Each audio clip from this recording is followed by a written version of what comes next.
A inteligência artificial vai acabar com os artistas, vai acabar com os compositores, com os cantores, com a classe artística inteira. Deu ruim para todo mundo. Não é bem assim. Hoje eu vou falar sobre inteligência artificial na música. E se esse canal já tivesse alguma grana, agora entraria uma vinheta, mas não tem, então vai aqui a vinheta ao vivo. Salve, salve, rapaziada. Meu nome é Rodrigo Lemos, bem-vindos ao meu canal. Aqui eu sempre falo sobre fé, cultura, tentando ter o máximo de lucidez possível. Hoje vamos falar sobre inteligência artificial na música. Eu tenho visto muita gente com um sentimento de medo quando a gente fala nesse assunto, né? Gente com medo do que vai acontecer, o que vai ser da música agora, né? Os robôs já estão fazendo música, tem várias músicas inclusive bombando aí, que foram feitas em sua maior parte por inteligência artificial. E naturalmente, né, quando vem esse sentimento de medo, vem um sentimento também de combate, né? Vamos lutar contra isso, vamos impedir que isso aconteça, né? Então fiz um vídeo ontem para o meu Instagram, resolvi trazer aqui para o YouTube também, para falar um pouco sobre isso, né? Tentar lançar um pouco de luz sobre esse tema, sobre o que eu compreendi até agora, né? E tentei, né, dividir esse vídeo aqui em 3 argumentos principais, né? Não nessa ordem, mas o primeiro é falar sobre a tecnologia e como que isso é imparável, não tem o que fazer. Número 2 é mostrar que a culpa disso é nossa, né? A culpa da música estar chegando nesse lugar é sua, minha, seja você ouvinte, né, como eu sou também, ou seja você também produtor, como eu também sou. E por último é mostrar que, cara, a inteligência artificial, ela democratiza a criação artística, algo que a classe artística adora falar sobre democracia. Então a IA, ela é de fato talvez a maior ferramenta de democratização de criação artística já criada na história. A partir desses 3 pontos a gente vai desenvolver aqui o nosso vídeo. Eu vou começar logo por esse, né? Para mim que é o mais polêmico, é o mais forte, né? E aí eu convido vocês a pensar o seguinte, cara, antes da gente entender sobre isso, vamos pensar o seguinte: nós seres humanos, a gente não cria do nada as coisas, né? Então, assim, por exemplo, essa caneta aqui, né? Alguém criou a caneta uma vez na vida. Só que essa pessoa não criou a caneta do nada. Ela falou, seja feita a caneta, e a caneta foi feita. Nós, seres humanos, não temos esse poder. A gente cria a partir de coisas já criadas, né? Então, a pessoa que criou essa caneta, ela pegou o alumínio, ela pegou o plástico, ela pegou o grafite, e ela combinou isso de uma maneira que se criou a caneta. Mas no fundo ela foi escolhendo, né? Vou escolher esse elemento, vou escolher aquele elemento, vou combinar, vou rearranjar, né? Então, se você parar para analisar, você vai perceber que toda a criação humana, ela é nada mais, nada menos do que uma reorganização das coisas já criadas, né? A matéria-prima de tudo que é criado já estava ali, desde que mundo é mundo. Só que a gente vai rearranjando isso, reorganizando isso. E a isso, esse processo de reordenar as coisas, de organizar as coisas, de editar as coisas, né? A edição é exatamente isso, né? É você reorganizar, né? Tira esse trecho daqui, bota a vinheta aqui, né? Editar as coisas. Esse processo que nós damos o nome de criação, né? Então, a gente precisa entender isso porque quando a gente fala em criação, muita gente acha que é o criador do universo, né? Que é o próprio Deus. Na verdade, não. Nós somos artífices. Essa seria a melhor palavra. Mais do que artistas, nós somos artífices. Nós criamos a partir das coisas já criadas. Então, eu estou aqui gravando esse vídeo no YouTube, eu estou fazendo um vídeo original, que ninguém nunca fez esse vídeo, porque obviamente sou eu que estou fazendo. Então, só pelo fato de eu estar fazendo, ele é único, porque sou eu que estou fazendo, ninguém nunca fez. Porém, eu estou usando aqui um celular, que não é uma criação minha, né? Eu estou usando aqui o YouTube, né? Também não é uma criação minha. Eu estou usando essa camisa também, que não é uma criação minha. Eu estou falando em português, né? Que também não é uma criação minha. Eu estou usando essa barba aqui, com esse relógio também, que não são criações minhas, né? Se eu tivesse nascido numa cultura onde os homens deixam só metade do bigode, provavelmente eu estaria aqui com metade do bigode. Então, tudo que a gente acha que é criação nossa, raramente é criação nossa, e até quem acha que é o criador, no fundo ele é um grande editor das coisas já criadas.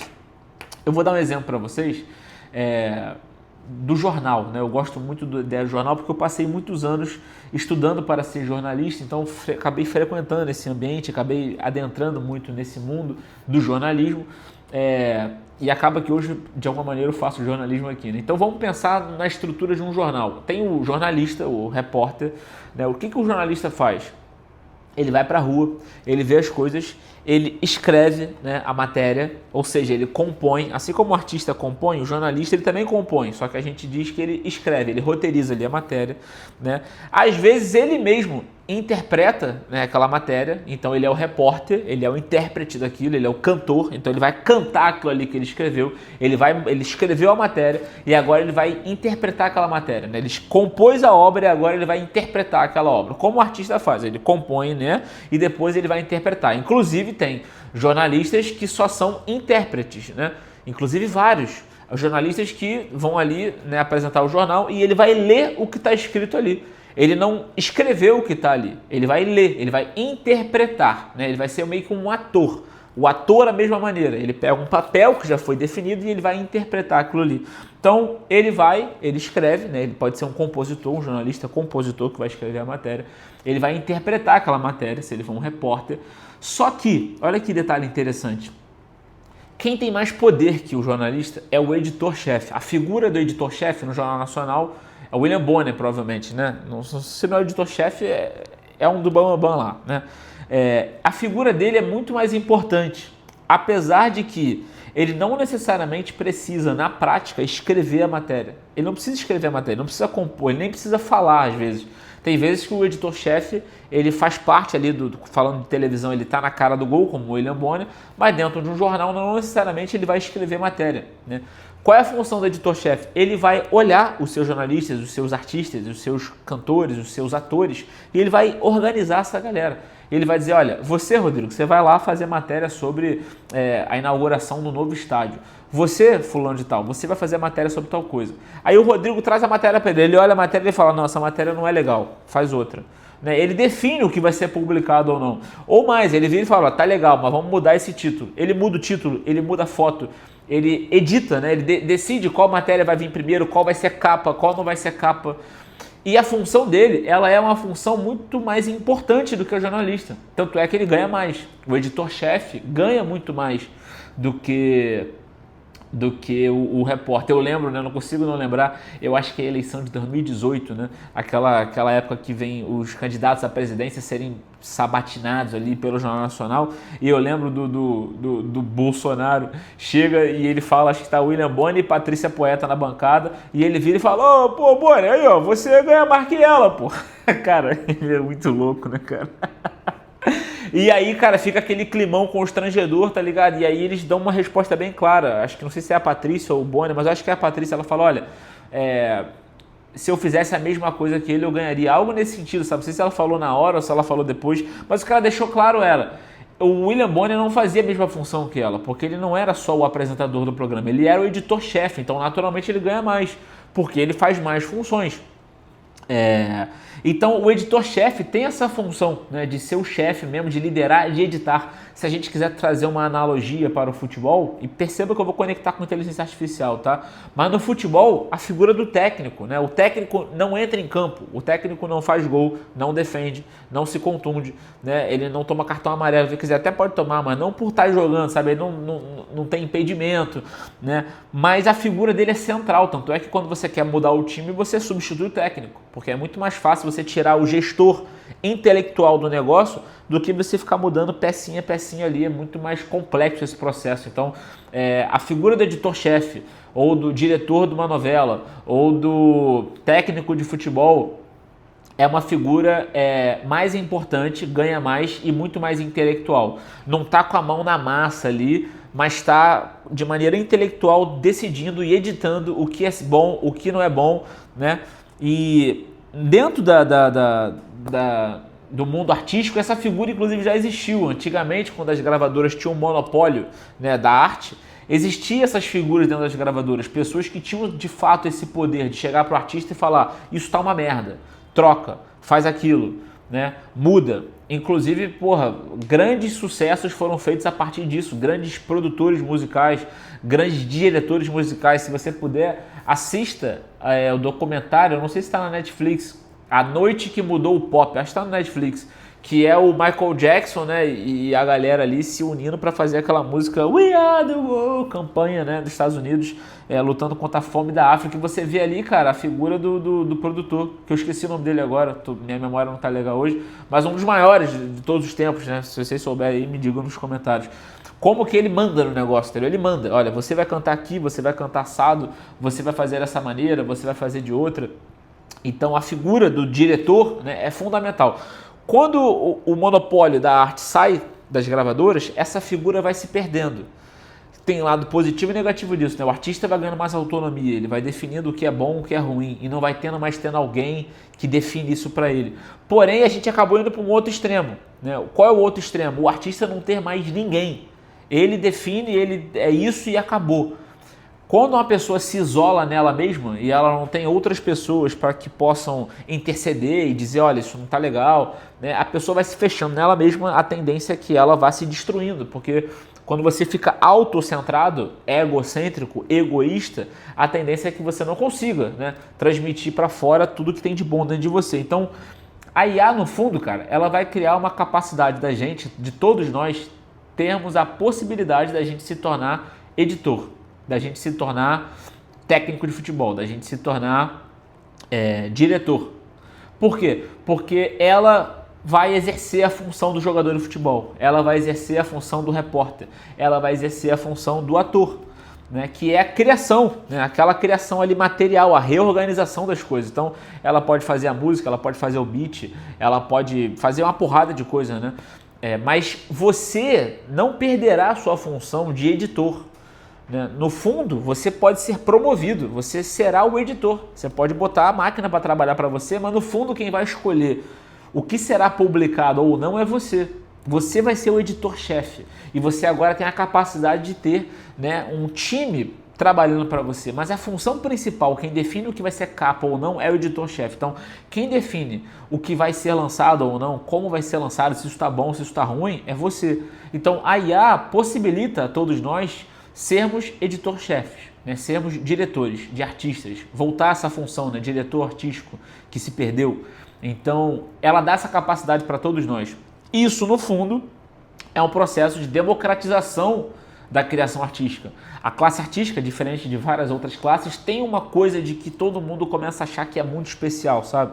E há um ar místico em volta dos artistas, de que, porra, eu sei fazer isso. Seja do artista que está começando, que entra no estúdio e já acha que é um grande astro, né, e tem ali uma conexão, e muitas das vezes tem mesmo, mas há uma afetação nesse sentido, né, de maneira geral, até o Bambambam, entendeu? Até o Bambambam, o cara top 1, né, como a Madonna, a Lady Gaga acabou de vir no Rio de Janeiro, e quando ela chega, ela manda apagar as luzes de um aeroporto, né?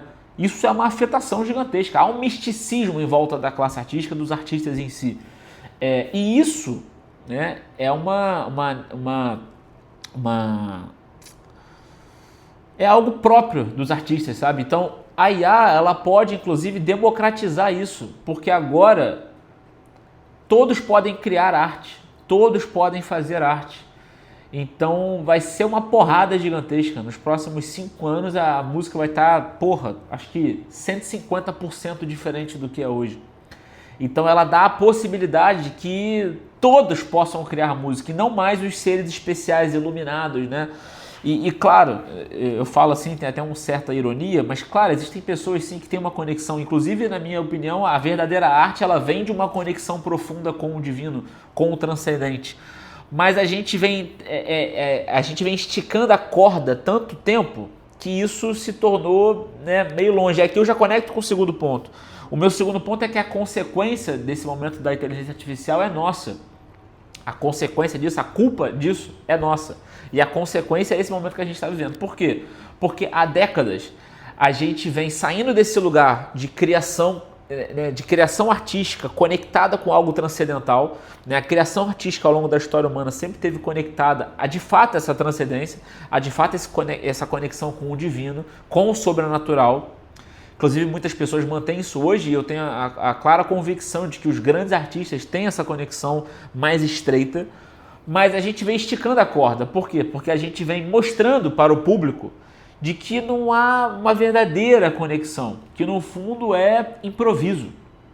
né? Que no fundo é a lá caralho.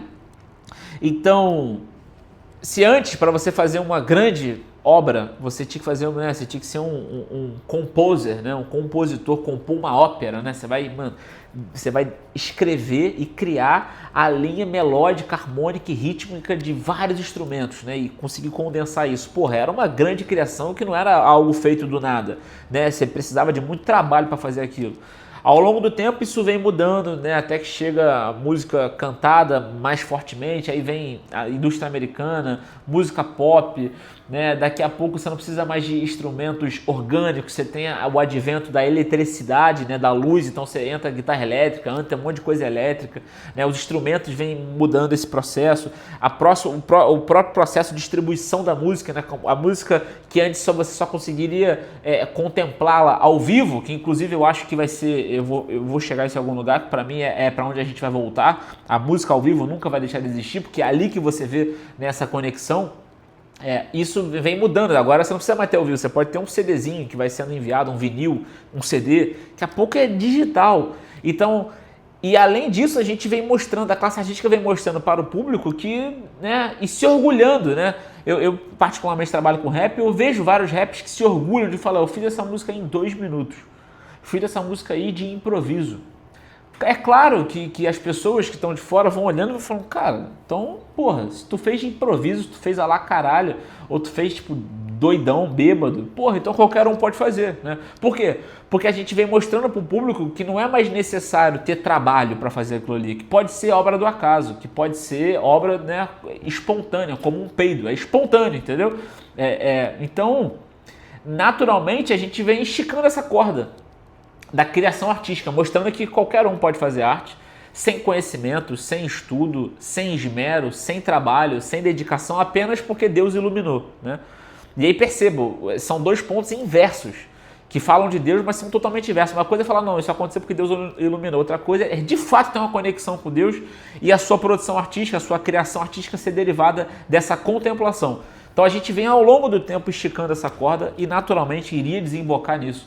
Ou seja, se qualquer um pode fazer música, e se a música já está extremamente eletrônica, extremamente digital, extremamente descartável, a música dura 1 semana, por que não botar as máquinas para fazer isso, entendeu? Já se perdeu, né, a força que a música tinha. Por quê? Porque qualquer um pode fazer. Então, se qualquer um pode fazer, por que a máquina não pode fazer? Se é para durar 1 semana, se é descartável, que seja uma inteligência artificial que faz, pô. Inclusive, é muito louco pensar isso, mas a inteligência artificial vai fazer música muito melhor do que muitas pessoas fazem hoje. Por quê? Porque chegou nesse ponto de que não precisa estudar, não precisa se dedicar, não precisa pensar, não precisa contemplar, não precisa viver isso, você pode fazer de improviso. Então, se é de improviso, que seja um prompt de inteligência artificial. Então, parte da culpa da música estar chegando nesse estágio de ser feita por computadores, né, a lá caralho, né, espontânea, assim, é nossa. É nossa porque esticamos a corda demais. Então o ponto 1 é a IA de fato democratiza, né, a criação artística. O ponto 2 é a culpa é nossa. E a consequência dessa esticada de corda é a própria inteligência artificial, né? E o ponto 3, se você quiser, vai no meu Instagram e vê lá que nesse ponto 3 eu desenvolvo mais lá, no Reels que eu postei lá ontem. É que, cara, toda criação tecnológica ela é uma onda. E como toda onda, eu até fiz essa analogia lá, vou repetir aqui. Uma inovação tecnológica ela é uma onda e você está dentro da praia. E essa onda vem na sua direção. Quando você está na praia e vem uma onda na sua direção, você não pode impedir essa onda de vir. Você não pode falar pare. Mesmo que você proteste, né? Levante a camisa, pare pelo fim dessa onda. Cara, a onda vai te trucidar se tu ficar ali. Mesmo que você se una, né, com outras pessoas que estão ali querendo impedir a onda, né, dar a mãozinha e vamos ficar aqui em frente à onda para ela parar. Ela vai levar vocês todos, ela vai embucetar vocês todos, entendeu? Então, quando vem uma onda, que é uma inovação tecnológica, você tem algumas coisas que você pode fazer. Você pode mergulhar, né? Mergulhar é você aprofundar, você entender isso, você estudar sobre isso. Mesmo que você não vá surfar essa onda, pelo menos você mergulhou, você entendeu, você absorveu aquilo ali e você vai depois ressurgir preparado para a próxima onda. É assim a dinâmica do mar. Você pode mergulhar, você pode nadar, né, para o lado, Você pode então se afastar, né? Sai daqui, meu irmão. Para de trabalhar com música, vai trabalhar com outra porra. Mas te garanto, tá? A IA não vai só revolucionar a música, vai revolucionar tudo, né? Basicamente tudo. Você pode surfar a onda, você pode pegar a onda. Porra, quer coisa melhor do que isso? E, inclusive é isso que eu desejo para todos vocês que estão aqui, até aqui, 20 minutos de vídeo me assistindo. Surfem essa onda. Aprendam essa onda, observem ela e tentem surfá-la, porque ondas como essa não vêm toda hora. E quem surfa, que não é o meu caso, sabe que, porra, existe uma série de ondas, entendeu? Depois a série para, e fica um tempo de secura, entendeu? Então a gente não sabe quando vai vir uma outra onda dessa tão foda, né? Essa é uma onda foda, perfeita, tubo, sabe? Então, pô, se você tiver ali um pouco de prática, tenta surfar essa onda, né? Aprende, estuda, se lança. É claro, talvez agora ainda dá tempo, mas tem que correr, entendeu? Porque se você quiser aprender a surfar quando a onda tá na tua cara, ferrou. Quem vai surfar é quem já sabe surfar. Mas eu acredito que porque o Brasil demora muito a pegar as coisas, né? A gente tem uma cultura muito diferente do mundo. Dá tempo, se você começar a estudar agora e aprofundar, você conseguir surfar. Beleza, rapaziada? Então, e conectando com o último ponto que eu falei, né? Eu acredito que, naturalmente, a consequência de tudo, dessa digitalização, dessa música descartável, dessa música digital, dessa música lá caralho, dessa música por máquina, né? O que vai acontecer? A gente vai existir um movimento, e esse movimento já começou. Inclusive eu sou um grande entusiasta desse movimento, é que a música vai começar a voltar para as raízes, né? A gente esticou, a corda arrebentou, agora vai vir uma galera que vai puxar a música, vai voltar. E a gente vai voltar para onde? A gente vai voltar para a música real, para a música verdadeira, para a música com qualidade, para a música de gente que canta bem, né? Para a música que encaixa no teu ouvido e te faz bem, sabe? Que te causa sentimento, música que tem história, música que tem verdade, música que tem alma. Acho que essa é a melhor palavra. Músicas que tenham alma voltarão com mais força, porque a música, assim como a palavra, assim como o alimento, é algo que o ser humano precisa desde sempre, para todo sempre. Então a gente vai continuar precisando de música. Então vai vir um movimento de música verdadeira. A gente vai voltar mais, sabe? E um dos lugares que essa música se apresenta, né, e talvez seja o principal lugar que essa música se apresenta, é no palco, é no show ao vivo, né? Por isso que, inclusive, que a gente aqui na Os Lemos, a gente trabalha com show ao vivo, né? O grande business nosso aqui é show ao vivo, é booking, é apresentação ao vivo. Por quê? Porque a gente sabe, não importa que tenha novas plataformas, não sei o que, isso tudo é muito bom e a gente também participa desse mercado, mas a gente sabe que a música está fincada na música ao vivo. Sem música ao vivo não existe música, tudo começa ali no palco, seja no cara tocando no restaurante ou no grande show da Lady Gaga para 2 milhões de pessoas em Copacabana. A música ao vivo é o pilar que fundamenta toda a indústria do show business e da música, né, e da arte musical, falando assim. Então a gente vai ter uma volta muito forte para isso. Artistas que não forem artistas de palco vão acabar no futuro, né? Porque hoje existe uma grande geração de artistas que não são artistas de palco, são artistas de internet só, e de royalty, de stream. Esses artistas vão acabar, porque para ouvir um cara que não se apresenta, que não tem presença de palco, é melhor ouvir uma máquina, que provavelmente vai fazer show, entendeu? Vai botar um holograma lá e a máquina vai ser baita artista, vai dançar, vai ser foda, né? Então, esse vai ser o movimento que vai acontecer. Vamos voltar, mas voltar melhores, não é quem regride, né? Não é uma regressão, é um regresso. É uma volta, mas agora mais forte, que a gente aprendeu algumas lições. Beleza, rapaziada? É isso, tamo junto, né? E até a próxima. Valeu!